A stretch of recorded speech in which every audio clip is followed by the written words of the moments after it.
Annyeong tout le monde, j'espère que vous allez bien. Aujourd'hui je vous retrouve dans une nouvelle vidéo pour vous parler de mes astuces pour débuter en coréen. Tout d'abord, le coréen demande beaucoup de travail et de rigueur. Ce n'est pas une langue simple, ce n'est pas l'anglais ou l'espagnol, donc il faut énormément travailler. La clé, je dirais que c'est la motivation. Donc je vais vous expliquer toutes mes petites astuces qui m'ont aidé au quotidien dans l'apprentissage du coréen. Si vous n'avez jamais étudié de langue asiatique, vous vous aventurez sûrement en territoire inconnu. Donc avec un alphabet nouveau, une grammaire complètement différente du français. Tout d'abord, l'alphabet. Donc premier conseil concernant l'alphabet, n'utilisez jamais la romanisation. La romanisation, c'est contre-productif pour l'apprentissage d'une langue, notamment asiatique, car les Coréens n'utilisent jamais la romanisation et le problème, il y a énormément d'erreurs. Donc même moi, je n'arrive pas à lire quelque chose de romanisé. C'est beaucoup plus facile de lire en coréen. Donc facilitez-vous la vie et apprenez de suite l'alphabet coréen, mais ne passez jamais par la romanisation. Si vous étudiez à peu près 1 heure par jour, en 1 semaine, vous pouvez apprendre l'alphabet coréen. Au moins connaître des mots simples, savoir lire tout doucement, mais en 1 semaine vous saurez toutes les lettres. Après, pour apprendre l'alphabet, pour l'utiliser au quotidien, l'entraînement est la clé. Il faut s'entraîner tous les jours. Cela demande énormément de travail, mais il n'y a que ça qui marche. Donc au départ, vous allez lire comme un enfant de CP. Donc tout doucement, mais sûrement. Donc je vous conseille de lire tous les jours. Tous les jours, ne serait-ce qu'au départ commencer avec quelques mots, des mots simples comme bonjour, merci, au revoir, puis des phrases simples, puis des paragraphes et voilà. Après un paragraphe par jour, lire à voix haute, ça suffit pour améliorer son alphabet, la lecture de l'alphabet. Si vous lisez à peu près 20 minutes par jour, vous allez voir énormément d'amélioration. Par contre, vous allez vous sentir un peu fatigué. C'est éreintant de lire une langue avec un alphabet différent. C'est très fatigant. Donc il faut tenir bon et rester motivé surtout. Deuxième astuce, l'écriture. Écrivez sans arrêt. Pareil, commencez par recopier des petits mots, des petites phrases, puis après essayez de faire des rédactions. Il faut toujours écrire en coréen parce que c'est comme ça qu'on améliore à la fois son écriture, parce que c'est pareil, un alphabet différent, donc il faut apprendre à l'écrire, mais également mémoriser. Enfin, ça dépend des personnes, mais moi, je sais que l'écriture marche énormément sur moi, donc pour mémoriser, j'écris. J'écris des phrases, des mots, j'invente des phrases aussi. Troisième astuce, choisir un bon manuel. Donc je trouve que choisir un bon manuel est aussi la clé de la réussite. Je vous conseille du coup de prendre un manuel sous forme de leçon, car il y a une progression dans l'apprentissage de la langue. Donc vous allez travailler la compréhension écrite et orale et la production écrite et orale. Donc au fil des leçons, vous allez voir une amélioration dans l'apprentissage du coréen. Donc ça va apporter beaucoup plus de motivation car vous allez voir vos progrès au quotidien.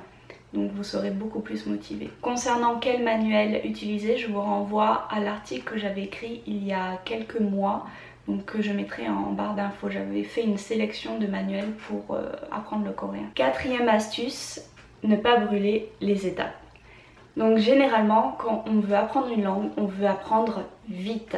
Donc on essaye d'apprendre des listes de vocabulaire et le problème c'est indigeste. Pour le cerveau, ça ne fonctionne pas. Apprendre des listes ne fonctionne pas. Donc il faut commencer petit à petit.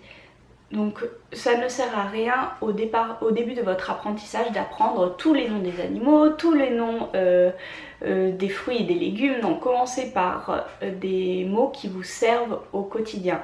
Donc si vous voulez acheter une pastèque, vous apprenez le mot pastèque. Si vous voulez aller chez le médecin, vous apprenez vos symptômes, vous apprenez le vocabulaire du médecin.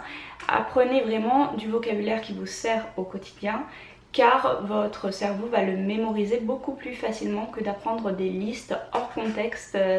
Non, ça ne fonctionne pas. Vraiment, ça ne fonctionne pas du tout. Surtout le problème de brûler les étapes, vous risquez d'avoir des lacunes par la suite. Il faut vraiment avoir de bonnes bases en langue pour progresser. Et si vous brûlez des étapes, et ben vous n'aurez pas forcément les bonnes bases et du coup vous progresserez beaucoup moins rapidement et facilement. 5e astuce, la grammaire. Donc la grammaire, on est assez frileux pour l'apprendre parce que la grammaire a mauvaise réputation, mais il faut passer par la grammaire pour apprendre une langue. Il ne faut surtout pas la relayer au second plan parce que la grammaire c'est la fondation, ou plutôt les fondations de la langue et surtout du coréen, car la grammaire coréenne est très différente de la grammaire française, donc il faut prendre le temps pour bien l'assimiler. Par exemple, le verbe est à la fin. Au départ, on va avoir du mal à mettre un verbe à la fin, alors que nous on a toujours le complément à la fin. Le verbe n'est jamais à la fin d'une phrase. Donc voilà, il faut prendre le temps et bien travailler la grammaire. Pour apprendre une structure grammaticale, je vous conseille de créer une phrase et de l'apprendre par cœur. Une phrase, disons, type. Ça m'a beaucoup servi, notamment au début de mon apprentissage, d'apprendre une phrase type avec un point de grammaire à l'intérieur, car après je pouvais changer, voilà, utiliser ce modèle pour pouvoir créer d'autres phrases. Donc à chaque structure, faites une phrase exemple et apprenez-la par cœur. 6e astuce, la répétition. Alors pour moi, pour apprendre une langue étrangère, il faut répéter sans cesse. La méthode perroquet marche très bien sur moi et sur mon entourage, donc je vous conseille d'utiliser la méthode perroquet. Dès que vous entendez une phrase, vous la répétez à voix haute. C'est vrai que le cerveau l'enregistre plus facilement. Le fait de répéter va créer des automatismes dans la langue. On va surtout par rapport à la prononciation.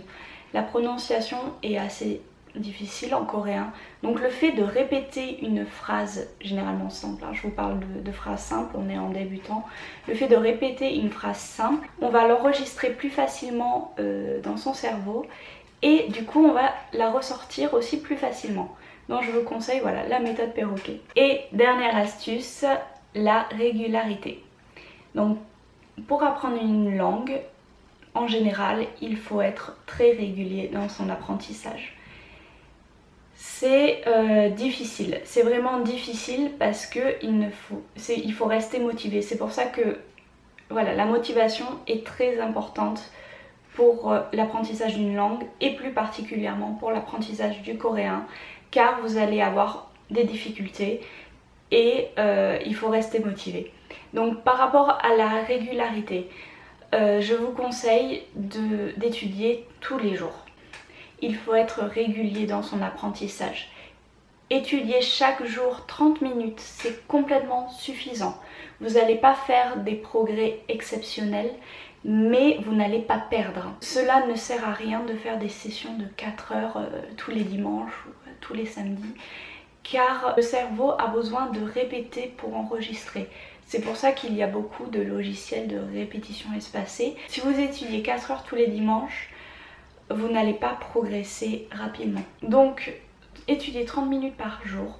Vous allez voir que votre cerveau va s'adapter à la langue petit à petit, progressivement. Donc voilà, la régularité est très importante dans l'apprentissage d'une langue étrangère. Mais pour être régulier, il faut être extrêmement motivé. J'espère que cette vidéo vous a permis de vous aider dans l'apprentissage du coréen. Je pense faire plusieurs articles sur mon organisation personnelle ainsi que mon expérience d'apprenante en coréen. Donc dites-le moi en commentaire si ça vous plairait ce genre d'article. Sinon, voilà, si vous avez également des astuces pour les apprenants en coréen ou même pour moi, hein, je suis toujours ouverte à d'autres astuces que je ne connais peut-être pas et sûrement pas. Donc vous pouvez laisser un commentaire si cette vidéo vous a plu, vous pouvez également la liker et me rejoindre sur les réseaux sociaux. Et sinon, on se retrouve dans une nouvelle vidéo ou dans un nouvel article. Et pour finir, je tiens à souligner que l'apprentissage du coréen en autodidacte est très difficile mais pas impossible. Tout est possible et restez motivés. Annyeong!